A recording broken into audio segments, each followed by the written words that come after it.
إبراهيم إنك حميد مجيد اللهم بارك على محمد وعلى آل محمد كما باركت على إبراهيم وعلى آل إبراهيم إنك حميد مجيد رب اشرح لي صدري ويسر لي أمري واحلل عقدة من لساني يفقهوا قولي.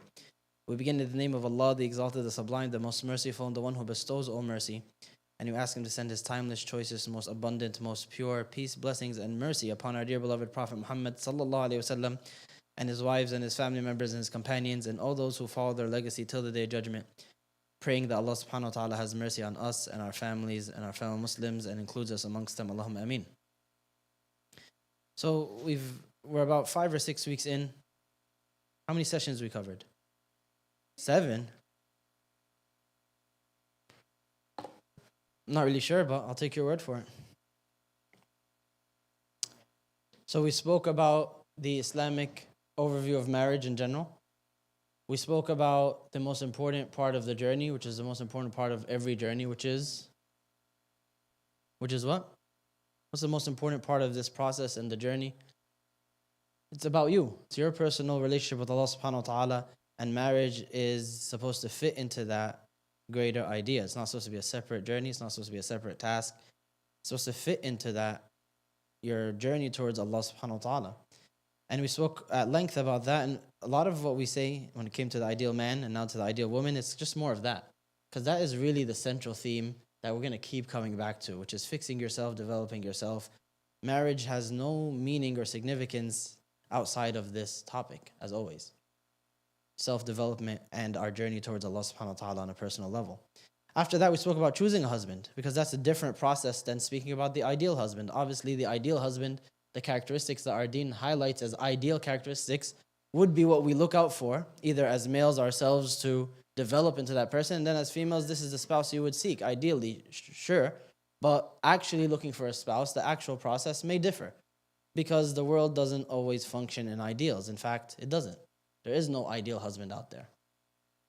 There are people who strive to be him, right? There's a process of becoming him.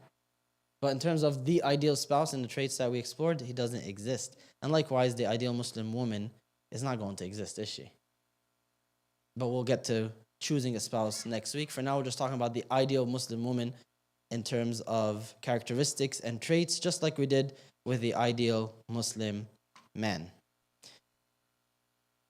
We have a Slido.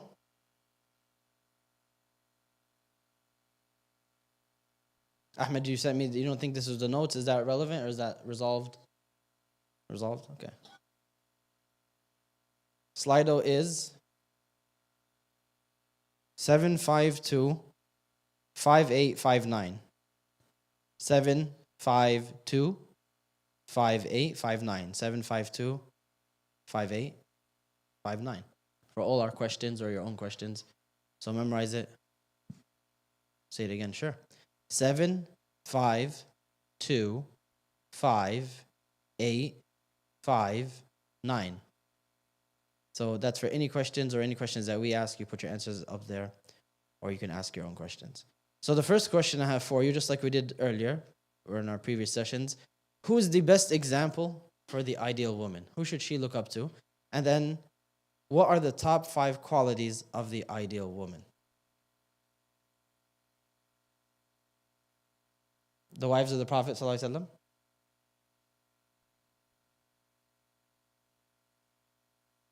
Which ones? Khadija? Aisha? Juwairiya? Hafsa? Sauda? Salama? What number are we on? What number are we on now? 5. We got 6 more to go. Asiya's not. No. Zainab bin Jahsh? Huh? She already said Sauda. Safiya bint Huyay? Ruqayya? There's no Ruqayya. That's his daughter. What number are we on? Now we don't know. Now we're not sure what number we're on. 7 or 8. Out of how many? 11. What do you call this? The disaster. That's what we call it. Why? Why is it a disaster? Can't follow them when you don't know them? Who cares? Why should I care about following them? Why do I need this information? Why is this important? Is it important? Who says it's important? Don't worry, it's not a trick question. If you get it wrong, we'll kick you out. We'll save those later. So we all agree it's important. So why are we deer in the headlights right now? What's going on? Yes, sir.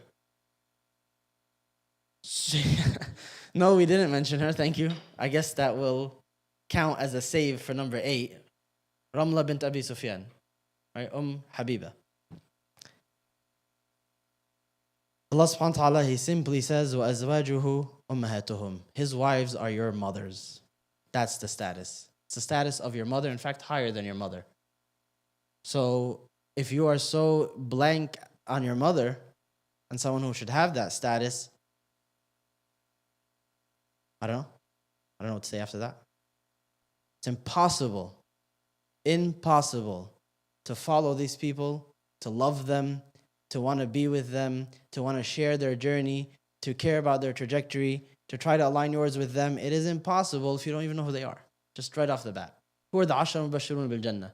The 10 companions granted paradise.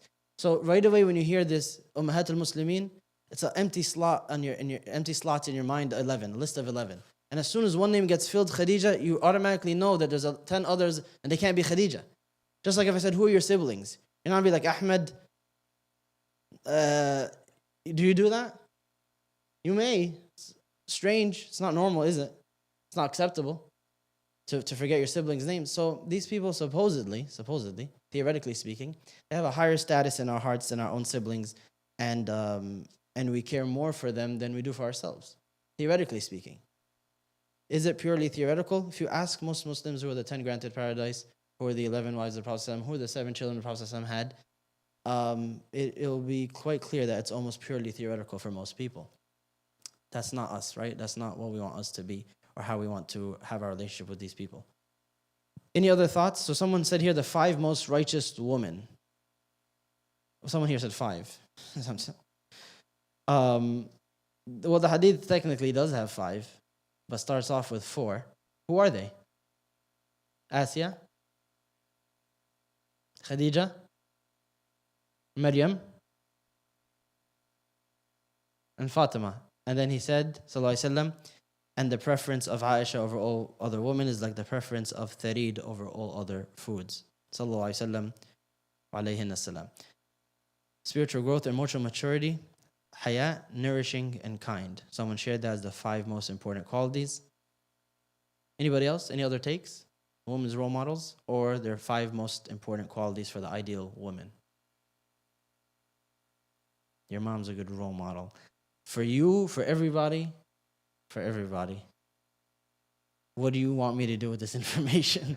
Do you want me to add it onto the list? Do you want me to put it on the slides? You tell me what to do. I'm open for feedback from any direction. And I'm feeling very agreeable these last few weeks. The first role model for a woman, for men, for any Muslim is Rasulullah sallallahu alaihi wasallam. That's the default. For men, for women, it doesn't matter.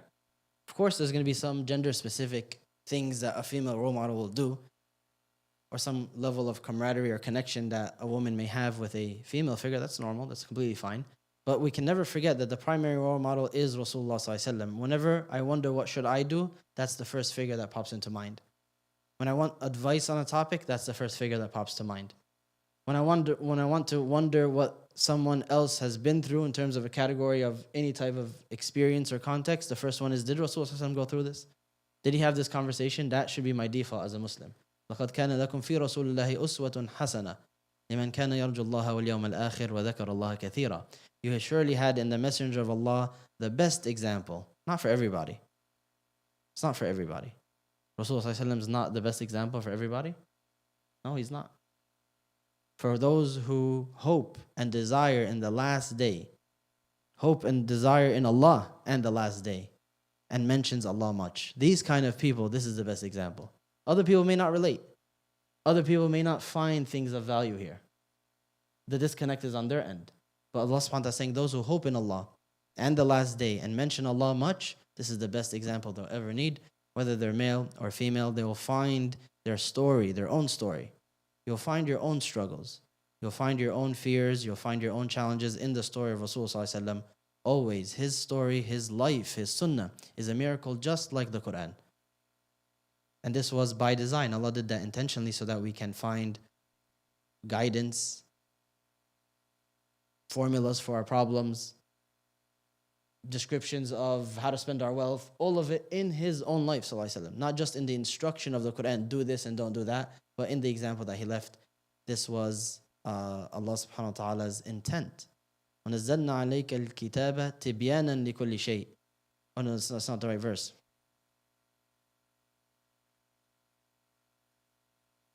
وَنَزَّلْنَا إِلَيْكَ الذِّكْرَ لِتُبَيِّنَ لِلنَّاسِ مَا نُزِلَ إِلَيْهِمْ. Right? And we have revealed to you dhikr, the reminder, the remembrance, so you can make clear to the people what was revealed to them.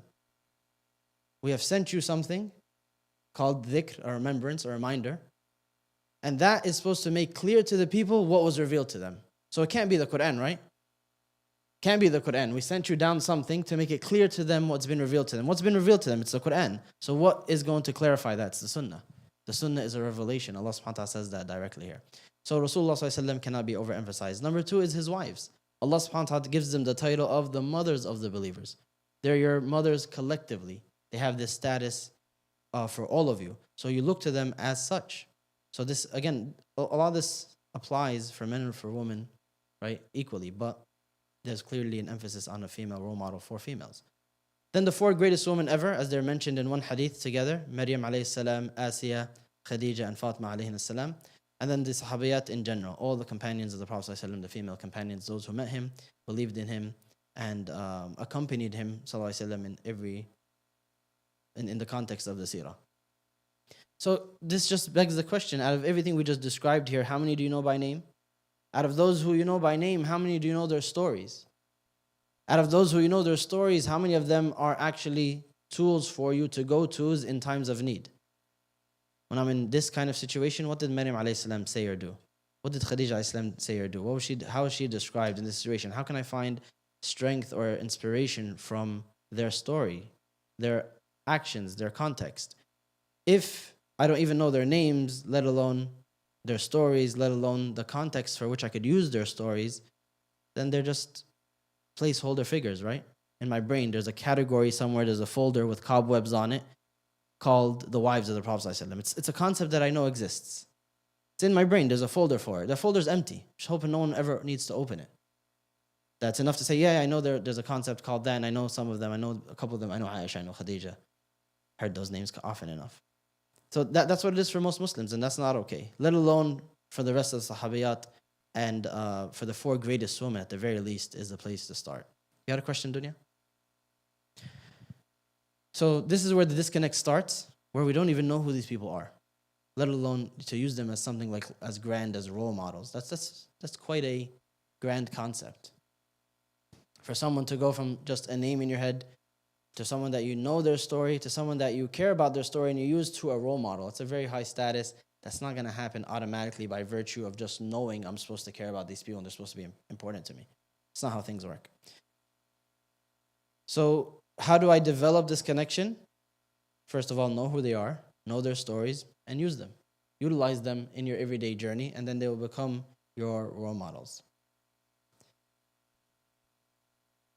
So Allah subhanahu wa ta'ala gives us the highlighting qualities of the ideal woman. In a couple of verses, we'll look at a couple of verses and a couple of hadith, just to keep it brief. First is the verse in Surah Al-Tahrim, where Allah subhanahu wa ta'ala mentions in succession the qualities that Allah subhanahu wa ta'ala would prefer for the wives for His messenger.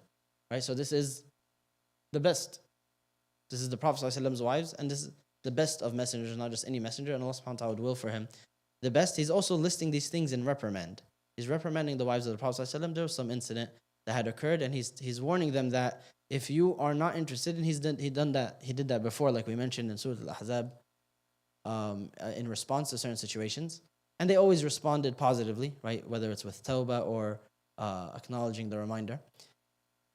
That if you were to oppose Allah subhanahu wa ta'ala and His messenger, then He will replace you with women of these qualities, meaning the best qualities. And there are these 6 qualities that have a lot of overlap. So look at them very quickly. Muslimat, mu'minat, qanitat, ta'ibat, abidat, and sa'ihat. These are the qualities that can be built on in our instructional qualities, right? So Muslimat, those who submit to Allah subhanahu wa ta'ala. Mu'minat, those who believe in Allah. Qanitat, they are obedient, or they stand devoutly. Ta'ibat, they repent to Allah. Abidat, they worship. Sa'ihat, they fast or reflect. Sa'ihat could also mean traveling. It has a couple of possible meanings. The most common of them is fasting. Muslimat, at face value, they submit to Allah subhanahu wa ta'ala. Islam is their deen, right? These 5 pillars that we spoke about, that's what it means when it's put on its own like this. Mu'minat, 6 pillars of Iman. It's increased faith, right? It's levels of belief and devotion to Allah subhanahu wa ta'ala that's beyond just submitting on a bare level, bare minimum 5 pillars. Qanitat is obedient, so it could just mean obedient to the laws of Allah in general, and it also could mean standing devoutly. So they stand in prayer all the time. They make tawbah, they repent to Allah all the time. They worship. Abidat is general worship now, different kinds of worship. And sa'ihat is fasting, or some said they make hijrah, or they reflect often. What do you notice about all 6 of these qualities? They're all just deen qualities, right? Abidat could cover all of them in the general meaning of the word abidat. The general meaning of the word qanitat covers all of this. Mu'minat covers all of this. Those 3 words, mu'minat, qanitat, abidat, everything else falls under it. So is Allah being redundant here? Yes. Emphasis on what?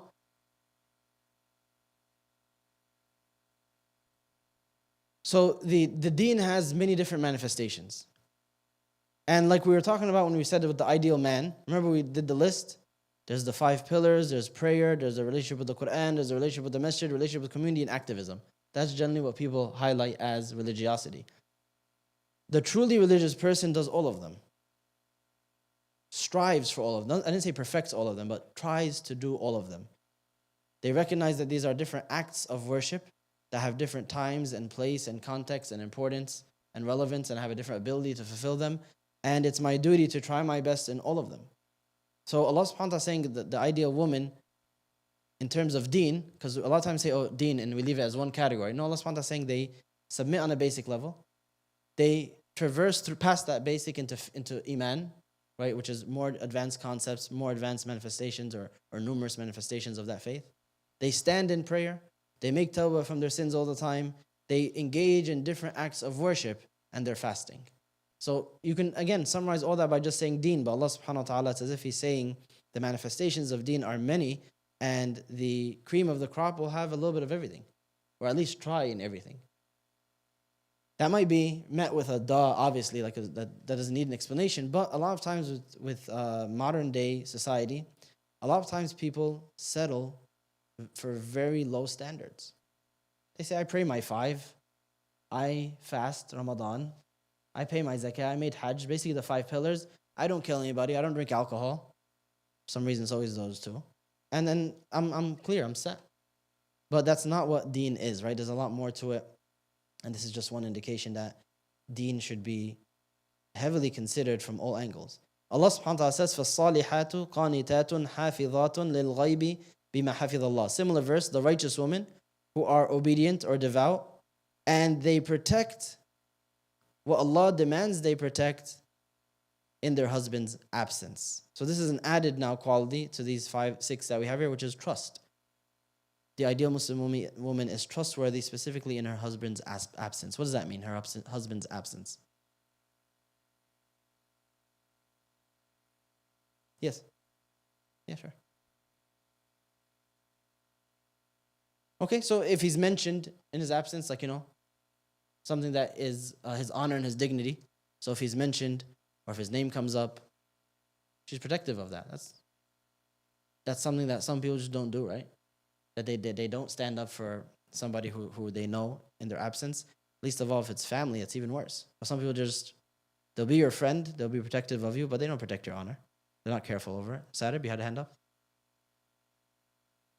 Okay, so according to whatever role he requests of her, or he expects of her, or they agreed on, that he's not here, doesn't mean, and we'll get to that in the end, it's a highlighting quality for all people, but it's specifically emphasized here, that just because the husband's not here, that those commands or those requests or those expectations don't fizzle away. Anything else? Yeah. So there's her chastity and her loyalty on a very basic level. That's like a very obvious one. His property at home. His property, he's not wary of it. Look, she could handle it in whatever way she wants. Sell this, move that, give this away. Like he's gone. He could be gone for lengthy periods of time, as it was traditionally for jihad or for just trade. So it was a bigger expectation. So we have these qualities so far. Let's move on. Look a couple more. Now we have the hadith. So these are the 2 ayat. Now we have, and there's more, but we're keeping it brief. Some ayat. He said, sallallahu alaihi wasallam, تنكح المرأة لأربع لمالها ولجمالها ولحسبها ولدينها فاظفر بذات الدين تربت يداك. A woman is married for 4 reasons. For her wealth, for her beauty, for her lineage, or for her religion. Choose the one with religion. Such a horrible translation. فاظفر بذات الدين means, ظفر means to be victorious or to seize by force. So dhafara means to be victorious, you achieved something. Or means to seize by force. So fadfar bidat ad-din means you better get, it's like you better catch the religious one. Or the only W is if you get the religious one. Both of those meanings. It's much stronger than choose the religious one. That's just a really whack translation. Fadfar bidat ad-din is a lot stronger. You'll only win, your only victory is if you choose the religious one, is one translation. The other one is, out of all these, snatch the religious one. It's like this imagery where like people put these things out in front of you, right? You ever seen those games and like people snatch, like, oh, I chose the $1 thing. I'm such an idiot. That never happened to me. I always came out with a win. I'm saying like you guys, for example. It's such a bad feeling, right? You chose the loss and everybody saw you. It's like, but you have to snatch it quickly because it's limited. So fadfar bidat ad-din, it gives that imagery. Taribat yadak now means may your hands be dusty, which is a metaphor that means the opposite. May you prosper. Why? I'm not sure. Why is it the opposite? I have no idea. But it's like when people say break a leg. What does that mean? It's like good luck and do your best. Why? Nobody? I don't know. Doesn't match, but this is like that. So seems negative at first, but it actually means something positive. May your hands be dusty means may you prosper. I don't know. Taribat yadak, I have no idea. I know that that's what it means. May your hands have turab on them. Why? I don't know. So, is this hadith declarative or imperative? Mix. Use the hadith in a sentence. Is the Prophet ﷺ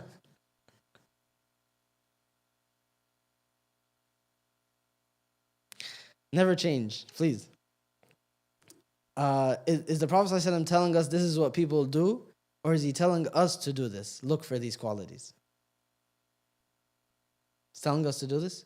When you marry a woman, make sure she's rich, pretty, has good lineage, and is religious.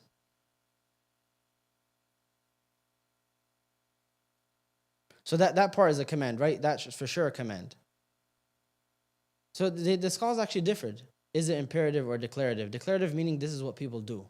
Imperative meaning I'm telling you to do this. It's a command. The difference is very stark, right? It changes everything. So those who said that it's declarative, at face value, this is what people do, you need to look for category number 4. The people who look for category number 1, 2, or 3 are looking for the wrong things. That's what the meaning becomes. If it's declarative or imperative, it becomes these are good qualities in a woman. But if you want to come out on top, you want to come out with a victory, you want to come out with the best, choose the religion. But these are the qualities you should look for. That's what that becomes. Either way, the religion becomes the top quality. The second interpretation is hardly disputed, mainly because there's other hadith where the Prophet ﷺ disparages these things. Basically, if you marry someone for their wealth, what's going to happen if they either lose it or they start using it, misusing it? Now all of a sudden it's not a good thing, is it?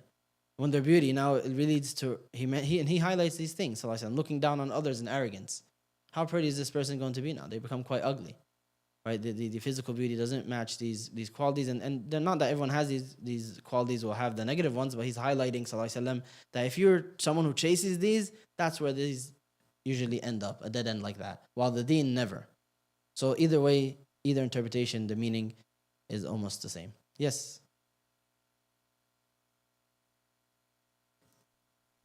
We're getting there.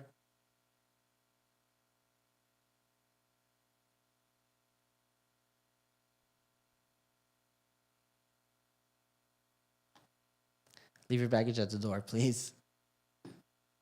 الدنيا متاع وخير متاعها المرأة الصالحة. This world is provision. It's not a good translation either.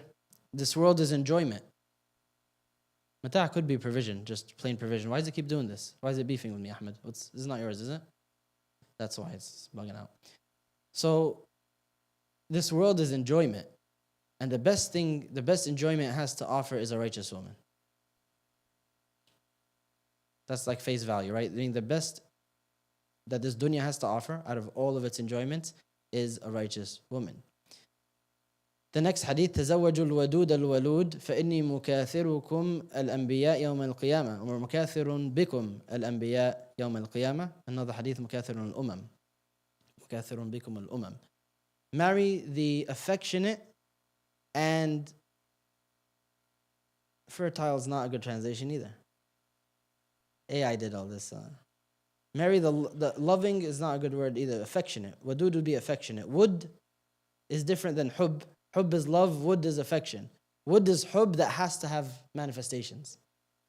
Allah subhanahu wa ta'ala says, جَعْلَ بَيْنَكُمْ مَوَدَّةً وَرَحْمَةً. He placed between you mutual wood. Mawadda is mutual wood from both sides. And then mercy. We're going to go over that verse in detail later, but it has to be a physical, manifesting, affectionate love. So he's saying marry the person like that, and walud wouldn't be fertile, but someone that gives birth a lot, that gives birth to a lot of children. How does someone know this? How would someone know this? How are you going to know if a woman's going to give a lot of children? Well, that's after the fact, isn't it? Let's say usually like the family will have a lot of kids. That's like their thing. They're clearly into it because each sibling or each parent has like 7. So that would be like a good sign. There's really no other way to know. And then if they're willing, they're interested. That's another thing that scholars have mentioned, that they're interested in having a lot of children. Why? Why is that an objective? I want to boast your numbers in front of the prophets on the day of judgment. When we stand in front of there for judgment, I want to show them, these are mine, by the way. Everything you guys see, that's mine. And he says in the hadith where he's shown them on the day of judgment, and Jibreel alayhi told him to look to the horizon, and he saw people that filled as far as the horizon could see. And out of excitement, I said, he's the one telling us the story. So I said, out of excitement, I said, this is my ummah. And Jibreel said, no, this is the ummah of Musa. And then he said, now look to the other distance. And he said, now I saw my ummah filling 2 horizons. He said, this is your ummah. And then he gave him, a bunch of glad tidings about them, sallallahu alaihi wasallam. So it will come true that he will boast the numbers of this ummah in front of everyone on the day of judgment. Feel free to ask your questions. We'll get to them eventually. Right now, we just want to go through the descriptions quickly, then we'll move on to questions. He said, sallallahu alaihi wasallam, ألا أخبركم أو أخبرك بخير ما يكنز المرء. Shall I not inform you of the best thing a man can treasure? إذا المرأة الصالحة, a righteous woman. إذا نظر إليها سرته وإذا أمرها أطاعته وإذا غاب عنها حفظته. When he looks at her, she pleases him. She's pleasing even simply by looking at her. This doesn't necessarily mean she's beautiful, by the way. It could be, but it means just that he is pleased by simply her presence or by looking at her. It's not necessarily a physical, it's not as a result of a physical beauty. She obeys him when he commands, and she guards herself in his absence. الدنيا متاع وخير متاع الدنيا المرأة الصالحة. I already said that. The world is enjoyment, and the best enjoyment it has to offer is a righteous woman. So lastly, before we move on to your questions, well, not lastly, we have here, he said, sallallahu alaihi wasallam, إذا صلت المرأة خمسها وصامت شهرها وحفظت فرجها وأطاعت زوجها قيل لها ادخلي الجنة من أي أبواب الجنة شئتِ. If a woman is to pray her 5 daily prayers, fast her month, meaning Ramadan, guards her chastity and obeys her husband, then it will be said to her, enter paradise from whichever gate you wish. A lot of people here have problem with obedience, and I'd love for you to share with me why. Why is there an issue here with a woman obeying her husband? So feel free to slide out or raise your hand. Inshallah, I don't mind. So remember, the number one task that you need to do to benefit in any way, shape, or form is to empty your baggage. Leave your baggage at the door. If you bring your baggage into this class with you, and I know I've said it a lot jokingly, and I will continue to do so, but now I'm pretty serious that there's literally no benefit I can offer you. You're wasting your time here. There's not a single benefit that I have to offer you if you come in here with your predisposed notions or your baggage. You already know better. You may not say it like that, but you feel like you already know better. So there's nothing really I have to offer you. I recommend that everybody empties their baggage at the door and come in with a blank slate. For those who are here for the first time, what does that mean? That means eliminate everything you've ever heard or experienced about who men are, who women are, what marriage is, what your parents did. All of that, leave it in the door. And that's my polite way. What I really mean is leave it in the garbage. Because 9 out of 10 times it was wrong and it's garbage. Just from my personal experience. Could I be wrong with you? Possibly.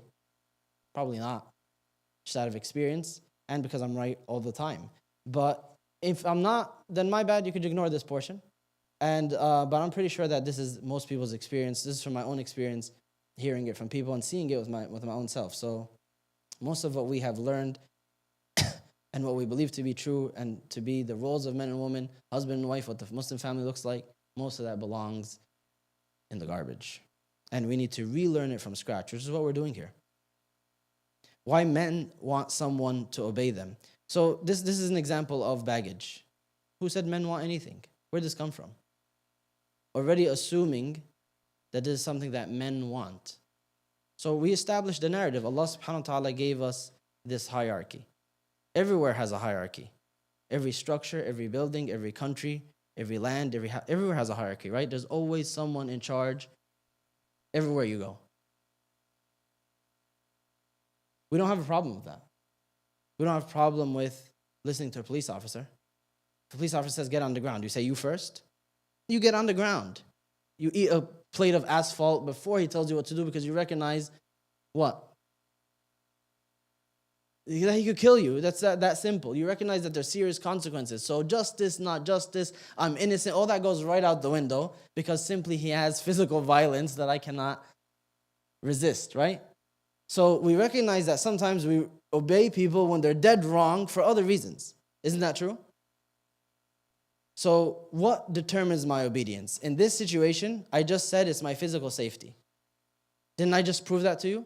That a cop could tell me to do something. He's wrong. I know that, but I'll do it anyway just because I don't want a face full of baton again. Like one time's enough for my life. So that is a rubric. It's a metric. Muhammad listens to stuff if you threaten him enough. Anybody here any different? I don't think so. It's most people. I'm not a coward. You guys would do the same. Everyone's looking at me like, wow, Muhammad, I didn't think you were that weak.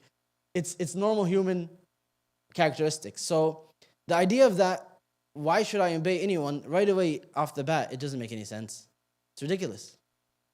It's about who should I obey, isn't it? I don't obey anybody, or like some of these things that people say, why should I obey a human being? Well, you obey human beings all the time. You don't have a problem with that. You clearly don't have a problem with that. If you go to the library and they tell you, shh, you'll be like, my bad.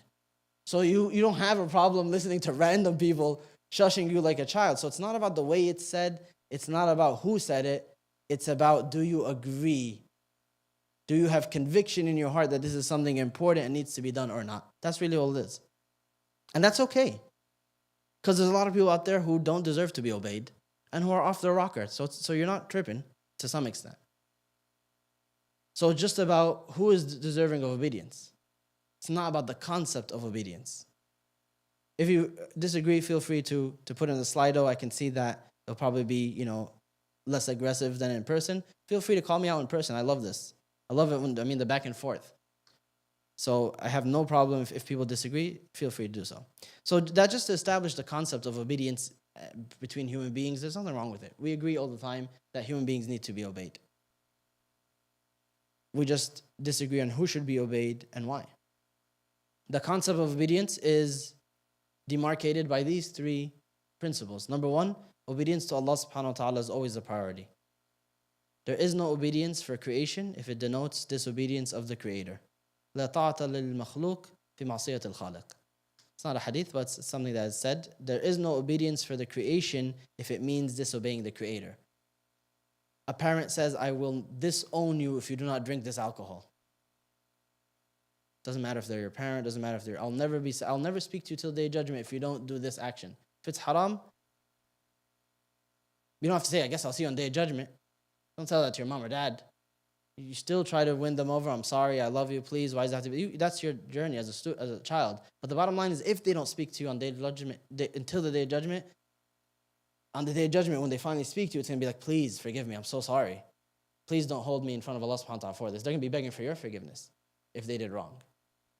So, but with that being said, obeying them is never warranted, whether they're a parent, a husband, or anything in between. Number two is it has to be ma'ruf, meaning something that's recognized as good. This kind of overlaps with number three, but there could be some distinction. So it has to be good either religiously or in general. In general comes to number three, but it has to be something that's recognized as good. So something may not be recognized as good, but may not necessarily be haram. Some things are makruh or things are differed over. So commanding that wouldn't make sense. The scholars said this is not where she owes him obedience. And then number three is it has to be beneficial and logical. You can't say, hey, stand on your hand for 5 minutes. Stand on your hand right now. Just stand on your hand. Do a handstand for 1 second. Why? Because I command you to. Is there a reason? Is there a benefit? Is there logic? If not, she doesn't owe him obedience, right? So the principles that judge, that demarcate the obedience of wife to husband, they demarcate the obedience of everybody to anybody else. It's the same rubric. It's the same metric.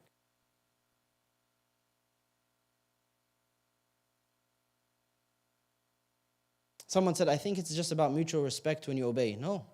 It's about a hierarchy in which, no, I'm trying to make it clear. This isn't a joke. It's about a hierarchy of command. What is the hierarchy of command in this masjid? Who's the top? Who's the head? Who's the biggest mustache? He doesn't have a mustache, but yeah, right? He can issue commands that we'd all have to follow in certain respects. Doesn't mean he's the king of the mass youth center. But then there's a certain hierarchy that he commands and he's the top of, right? When it comes to certain rules and regulations. It's everywhere. In your class, it's the professor. In when you're crossing the street, it's the crossing guard. Can you tell her no? It's probably less consequential, but still it could be consequential. A cop could see you and get you in trouble now. Say, didn't the crossing guard tell you not to cross? Weren't there kids there? Then now all of a sudden you shrink and you realize I should have obeyed the authority figure. So this is just our lives. So it's not about, the concept is not a problem. It is understanding the concept and fulfilling it correctly, which admittedly, we're not very good at as a community, which is why we're here. In terms of both sides, the women in the obedience and the men in issuing these commands, what are the commands that should be issued? What direction should a family head in?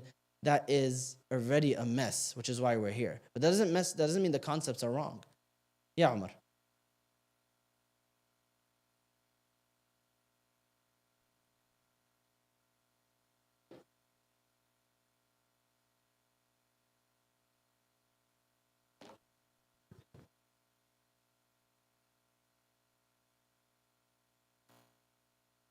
She would have to obey in that sense. But to get there, that's what we're going to do later. Remember, guys, we're talking about, don't forget the roadmap of where we are. Where are we now? The ideal woman. So when it comes to how the spouses should speak to each other, how should they resolve conflict? What happens when they don't see eye to eye and it's not something haram? Because something haram is obviously whoever is saying it's haram is right and whoever wants to do is wrong, like, right? That's face value. But when it comes to 2 or 3, especially number 3, they will differ, obviously. We just established that the head of the hierarchy of the household is the man. That's his role. And we're going to get into why and how later. That doesn't mean that the way that that's going to work is like, I don't see eye to eye with this, but this is what I see, do it. If it happens like that, that's just a breakdown of communication. That's not going to be a situation where it's expected that things will go pleasantly, whether it's in terms of obedience or the projected outcome or the desired outcome. Technically, though, yeah, she should obey him. But to get to that point of discussion, if it's issued in that fashion, unlikely that she will. Because the whole communication just broke down at that point. We'll talk about that later when we speak about communication, how the Prophet ﷺ dealt with these kind of situations. Does that answer your question?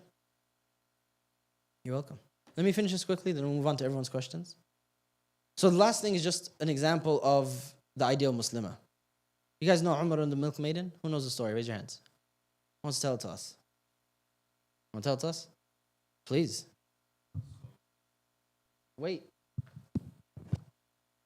The mic, what is this? Is powerful. Come here, Ziad. Sorry. I'm not going to unplug it and plug it. It's going to take forever. Bismillah, salatu wassalamu ala Rasulullah. So during the Khilafah of Umar ibn Khattab, radiallahu anh, he was going on just walking through the streets with his advisor, just seeing how the people are doing. So he came across a small campment where there was a lady and she had her children crying and she had a pot that she was staring, right? That's a different? Oh, okay. Oh, well, I guess it's the wrong one. But so he came across and he saw that the kids were crying and he asked them he asked the mother what was going on. And she said, she's like, oh, we don't have any food to cook and it's because our Khalifa is not taking care of us. Whoa, Omar, I'm going to question him on the Day of Judgment. So Umar ibn Khattab said, wait here. He went to the warehouse where all the food was being kept, and his advisor said, let me carry it, like, Khalifa, don't bother yourself. And he said, are you going to answer Allah on the Day of Judgment for my responsibility? So he carried the sack, went back, and pretty much cooked the food and fed the people, without the lady knowing that he was the Khalifa the whole time, until after that was done. Yeah, but that's wrong story. No, it's a wrong story, but it's absolutely beautiful. It's one of my favorite stories. My favorite part is when his servant Aslam, who was, so Umar would do night rounds, right? Going around the city, just make sure everyone's okay. He would never sit down. He'd never sit down. As the ummah grew, he felt the pressure growing, the responsibility growing. Yeah. This is a different story where he's on those same night rounds. So that's the one where he encounters the people starving and he makes bread for them. And then this other one now, he overhears this conversation where it's a woman speaking to her daughter, and they're milk maidens, they sell milk. And she's a widow, and her daughter's an orphan. And then they're on their own, and her mother's telling her at night, let's start mixing the milk for tomorrow. We gotta sell milk tomorrow, let's mix into the milk vats of water so we can have more milk. We'll water it down a little bit, but we'll have more. So the daughter tells her, I heard Umar announce the other day, public service announcement, that this is not allowed. Don't water down the milk. It is, you're lowering the quality of milk, selling it as regular milk. That's wrong. Don't do it. It's haram. So her mom says, and Umar's not here. So problem solved. And her daughter says, sure, Umar's not here, but Allah subhanahu wa ta'ala sees us. Like it's not about Umar. It's not why we're doing this. And her mom didn't have an answer, right? There's no answer to that. And Umar goes the next day and he sends one of his assistants. He says, go to that house, inquire about these people. He says, they're unmarried, they're on their own. And he goes to his sons, he gathers the three of his sons, and he tells them, I found a wife for you. So two of them, they turn him down, and the third one accepts, and he ends up marrying her. And they have a daughter. And that daughter is the mother of Umar ibn Abdul Aziz, right, which is the next generation, the most righteous leader of the next generation. Very powerful story of who Umar ibn Abdul Aziz is, the great-grandson of Umar al-Khattab. So right away, Umar, he didn't see this woman. He didn't have any other details, but he saw a strong deen component. He heard it. One sentence that let him know there's a strong deen here. He went to his son, said, one of you has to get married here. There's other factors, as we'll talk about when we speak about choosing a wife next week, that are important. But at the end of the day, he knew this is a find. Right? This is a level of integrity, of awareness, of taqwa of Allah subhanahu wa ta'ala that is not normal. Her own mother saying, who cares? Like, just add the milk. Right, into the middle of the night, and that by itself is fadfar bidat ad-din. That's what it looks like, fadfar bidat ad-din. Because a lot of times people have this conversation of, analyzing the deen and to what extent, you should do that. I'm not going to say don't analyze how religious, but it becomes hyper technical. It gets looked at in comparison to categories that are not as important. And it often gets sidelined for things that are less important. Can you speak about the hadith? لو كنت آمرا أحدا أن يسجد لأحد لأمرت المرأة أن تسجد لزوجها. If I was going to command anyone to make sujood to anybody else, I would have commanded the woman to make sujood to her husband. So this is a hadith that is at face value what it means. The husband deserves a ton of respect. Nobody was commanded to make sujood to anybody. He's saying here, I would never command anyone to do that. If there was a command that would have been allowed, I would have done it here. So this is just to emphasize the amount of respect and that social hierarchy that the husband's at the top of. It's at face value. There's not much to read into it besides that. Can qanitat refer to obedient to the husband? No, not really. It's not usually, it could actually, but it's not usually referred to mean obedience to the husband. It's just usually not, but it could be. Because qanitat means devout. It doesn't really mean obedient, it means devout. So you don't be devout to your husband. Well, you do. But it's usually used for worship. It could be used for obedience to the husband. You can check that. I'm not entirely sure, but from what I know, it means standing in prayer, devout in prayer, according to the tafsir that I read. So if something's neutral, not bad or good, the woman doesn't need to obey. At face value, no.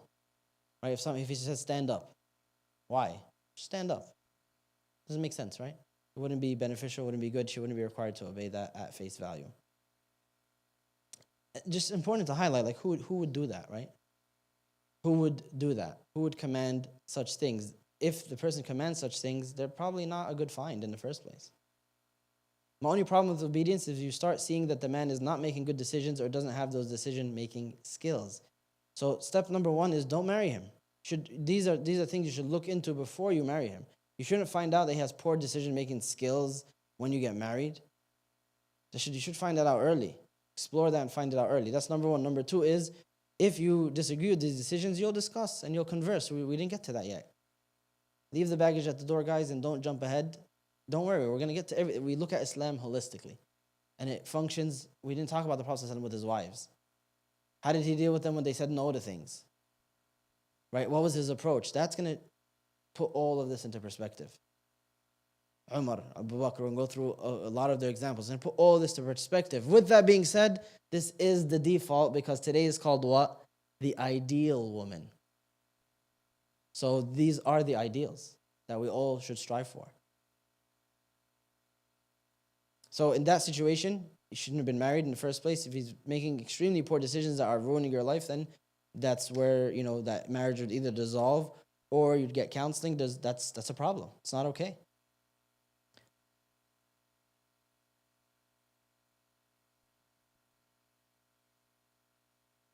So if he knows a woman can't have children, should he avoid marrying her? If he wants children, then they wouldn't be compatible. Right? So we have this one hadith that says, marry the women that have a lot of children because I want to show off on the Day of Judgment, I have the most followers out of all prophets. There's also other hadith, by the way, that, like we said, Islam is balanced. There's an ayah in the Quran, ذَلِكَ أَدْنَى أَن لَا تَعُولُوا. That is better for you so that you don't have too many children. What's better for you?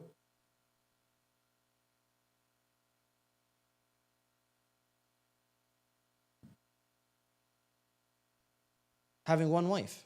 Right? The ayah is saying you can marry up to 4, but having better is 1, so you don't have too many kids. What's wrong with having too many kids? I thought we were supposed to do it. Huh? It's difficult to manage. They're expensive. Kids are mad expensive. Who here has kids? That's why no one said anything. I was like, what's wrong with kids? There's plenty that's wrong with them. I love the kids. Don't quote me on this. But they're asleep. They shouldn't be live streaming this anyway. But that, if you look at the tafsir of that verse, because you won't be able to handle the financial burden. What are you going to do with 50 mouths to feed and you couldn't feed 12? Now you have 50? Like, what are you doing? Allah SWT is saying that's not right. So it's balanced. It's not just, have plenty of kids because I want to have a lot of Muslims. No, if you can't raise them as Muslims, can't feed them as Muslims, then stop. So everything is balanced. It's not just, it's ideals, but you have to look at it holistically, which is what we're doing here, right? We're trying to understand all of it all together. Men only understand obedience in doing their chores for them. Why misuse it? Leave your baggage at the door. No, I'm serious. So these are men in your experience. They didn't do if they thought this means, and a lot of men do think this means that the woman must be my house slave. It's not what it means at all. So if people have that perception and they use it and they use the deen to fuel that, whose problem is that? This is rhetorical, Adam, but you can answer. Whoever chooses this narrative, agrees with it, falls into it, perpetuates it, it's not Islam's problem. It's not what Islam says, and it's not Islam's problem. That's what people hear and believe and force on others. Which ayah? Yeah, it's Surah Al-Nisa. 4 or 5.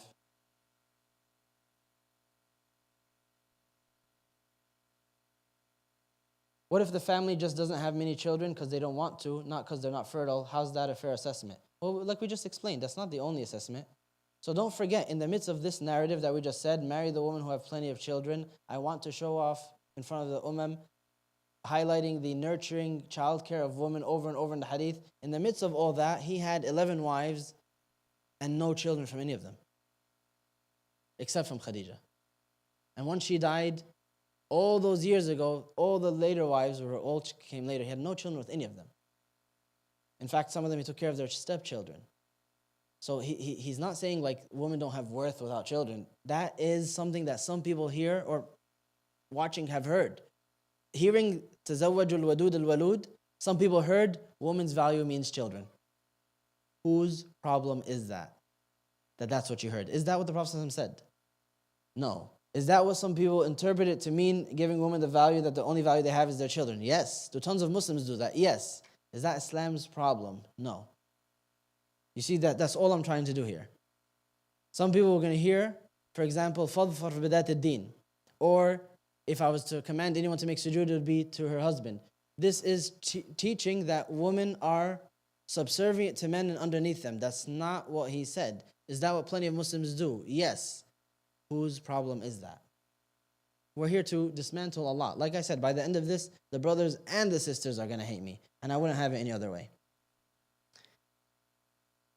I love you too. So, if she's not fertile and somebody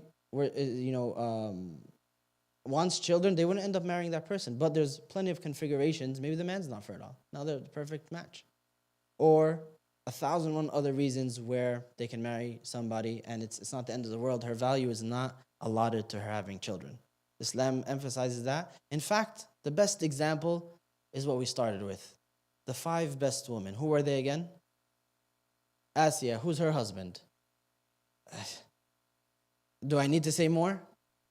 The worst marriage to exist between 2 human beings. The worst marriage to be in with Fir'aun. Next. So that was Asiya. Who's next? Maryam. Who's her husband? Doesn't have a husband. Next. Khadija. Who's her husband? Prophet ﷺ, traditional family. But she marries him after twice divorced and with older children. And she's older than him. Not traditional at all, actually. Who's the last? Fatima. Probably the most traditional, right? Married young, has a couple of children, dies very young. It's a general story. Then he adds onto the hadith Aisha, no children. So the 5 best women, between them, only 2 of them have children. I'm not going to count Maryam alayhi salam, she had a child, but it's not really, where are we going to count that? It's not what we would count the normal configuration, right? So it doesn't match the conclusion that some people will make. If they say this is saying that women's value is having children, well, why didn't you make that same deduction or induction? Deduction? No, it's deduction. When you heard the 4 best women, that wait a second, women's value is not tied to children in Islam. It's just as easy sellable, isn't it? So why is it just as easily sellable in either direction? Because we come in here with tons of baggage, all of us. I don't want to obey a human who makes mistakes. I can think for myself, Allah created us as equal. I mean, that's not a mentality that's going to work in life. You're going to obey tons of humans. You just have to.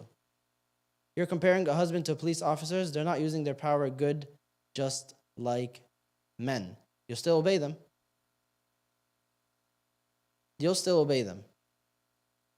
I obey in the library because that's bad manners to talk. The comparison isn't it. Why men above women to be obeyed? I never said men are above women.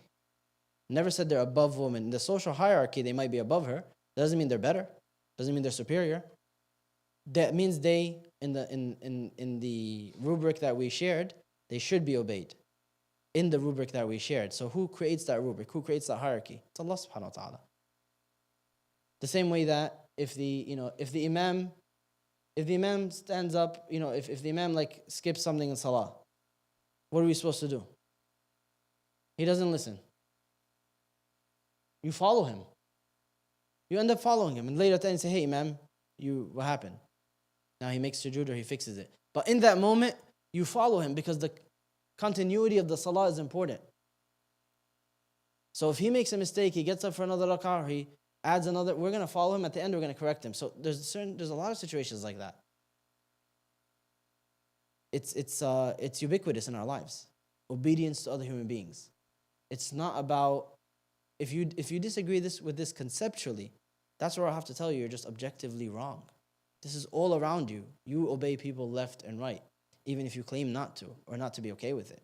So it's not a question about why should I obey somebody. It's a question of who should I obey and when. That's it. If you don't agree with it conceptually, like I said, that's weird because we obey people all the time. If you disagree with who should I obey and when, that's the whole discussion. You want to find a man who's religious, who's trustworthy, who fits all the qualities that we shared, so he'd be worth your obedience and your following. He'd be worthy of leading your family, right? That's the role that you're looking for.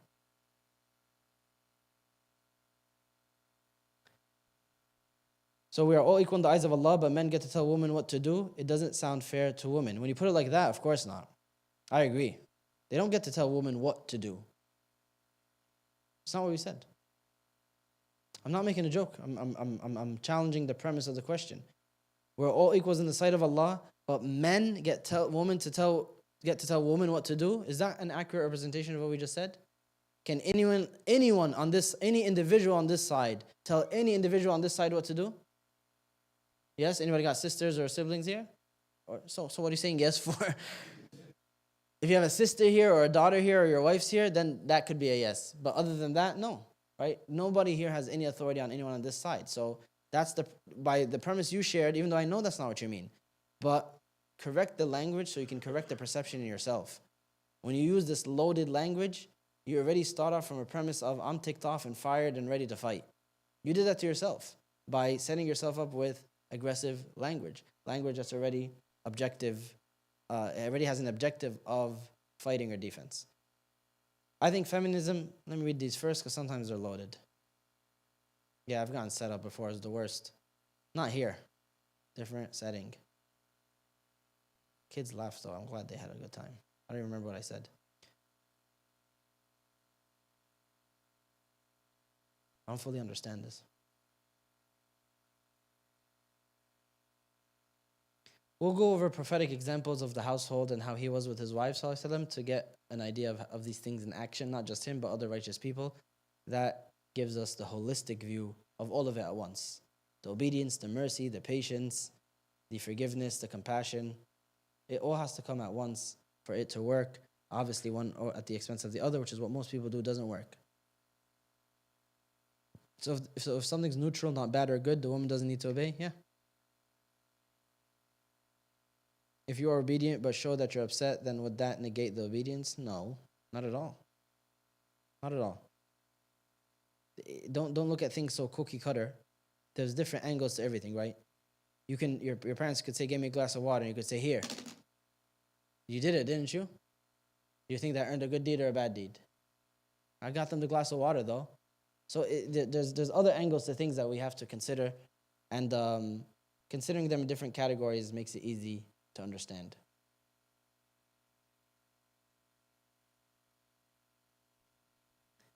Does the woman purely have the say on how much kids they can have? They'll have to discuss this. This is like a discussion. Nobody has the right to demand one way or the other. They should discuss this. Demanding one way or the other is a recipe for disaster.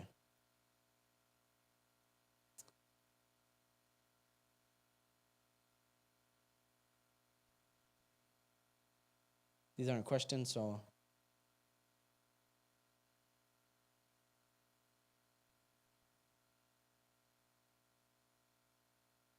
men misuse obedience. There needs to be bounds. I agree. Women have to be put away. Women have to put away everything on the side and compromise everything and just obey. Men get everything and women don't. So that first statement, who said have to put away everything on the side and compromise everything and just obey? It's not what we said at all. Definitely not.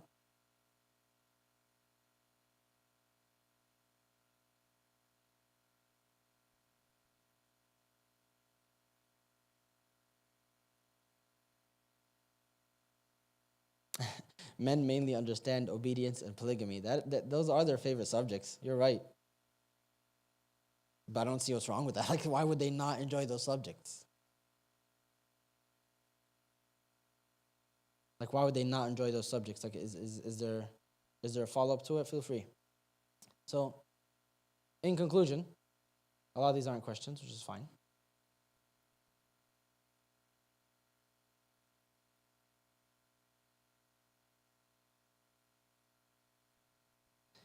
People, you're forgetting that, again, this is the ideal wife, the ideal woman. If you pair these qualities with the ideal man, then you'll have the ideal marriage. You forgot the roadmap of the class. It's super important. Because if you form your conclusions, like I told you, someone came to me a couple of weeks ago and said, I was doing what you said in spouse analysis. I said, we didn't even talk about spouse analysis yet. This was like a month ago. So you using what I said before to analyze a spouse and choosing, it's not like it's absurd or doesn't, it's apples and oranges, but that's not what I was teaching you to do yet. It's not what we're discussing. So you're jumping the gun here, and so you may not get results that match anything that I was saying. So likewise here, we're talking about the ideal woman.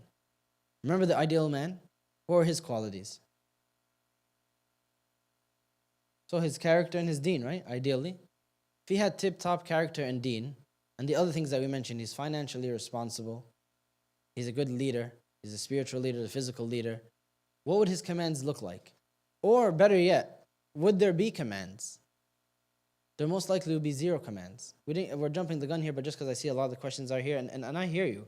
I'm not, I told you guys several times before, I cannot help but sound sarcastic. I don't know what's wrong with me. It's just my voice tone. I apologize. I'm not making fun of you. Even if I'm scoffing at your answer, or even if I make a joke, I don't tend to make fun of you. I'm laughing at all of us. We're laughing together, right? I'm laughing with you, not at you. But with that being said,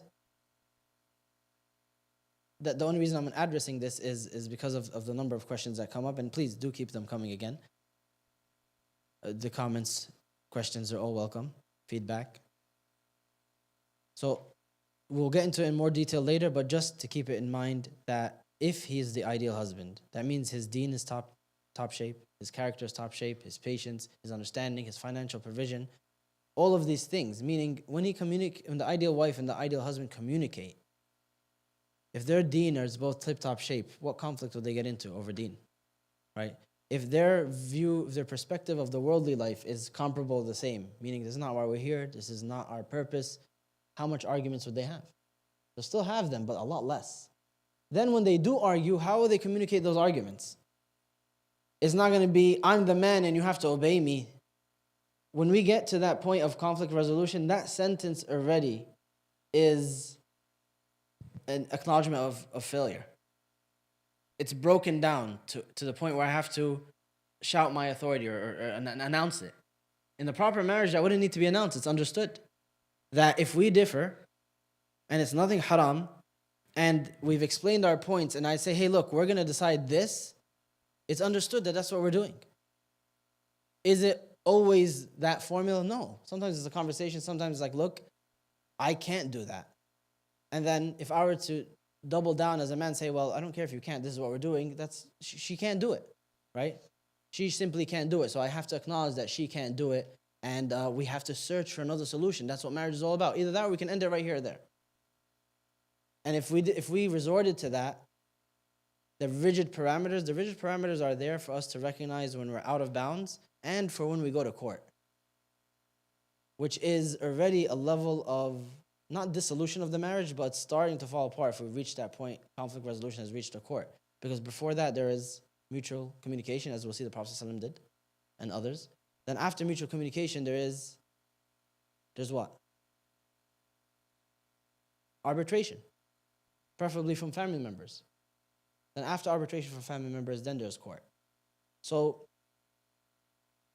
when you speak about fiqh, a lot of times you speak about the parameters, you speak about obedience, you speak about halal, haram, he'll be sinful, she'll be sinful, they don't do that. That's not what marriage looks like. That's not what it's supposed to look like. But everybody has to have these parameters on their mind, the man and the woman, to be able to function correctly by Allah subhanahu wa ta'ala. We look at what breaks salah, what makes salah, because we recognize that, yeah, Allah is looking at my heart, He cares more about my emotion, but He wants something with parameters, right? He wants me to say certain things and do certain things at certain times. So likewise here, these are the parameters. They make the ideals, but they're not necessarily how we approach marriage or approach each other at all. So like I said, leave the baggage at the door, take it bit by bit. We're on our way. We're about halfway through the material. Now we're talking about characteristics. We'll talk about interactions. We'll talk about what the marital home is supposed to look like according to the sunnah, and we'll go from there. Buckle up, take your time, form your conclusions slowly, and then get ready to reform them. And feel free to always share your feedback, disagree. It's always welcome. Yes, Omar.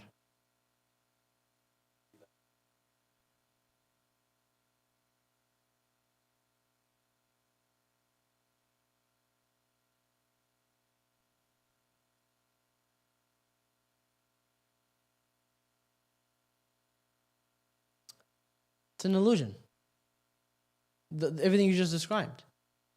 Because even at home, you're bound by the law.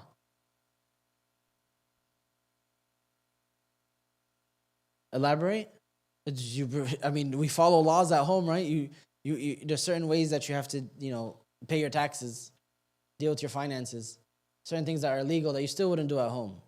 Who are you obeying now? No one's here. No one's going to see you do it.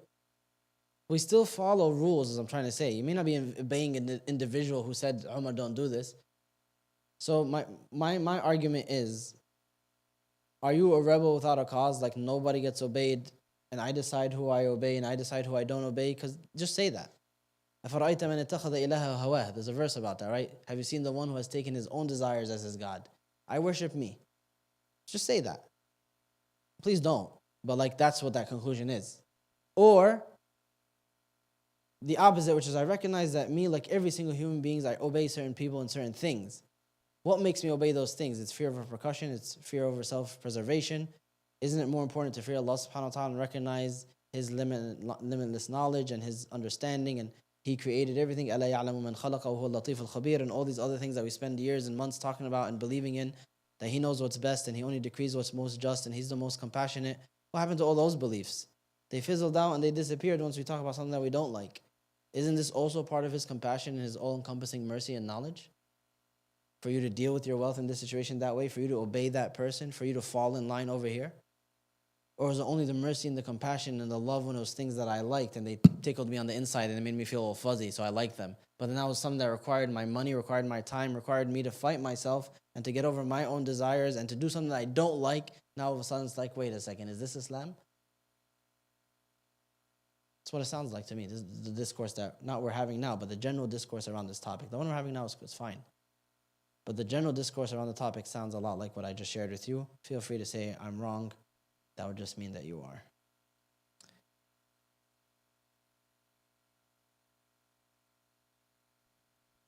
So this is an interesting one that I wanted to share.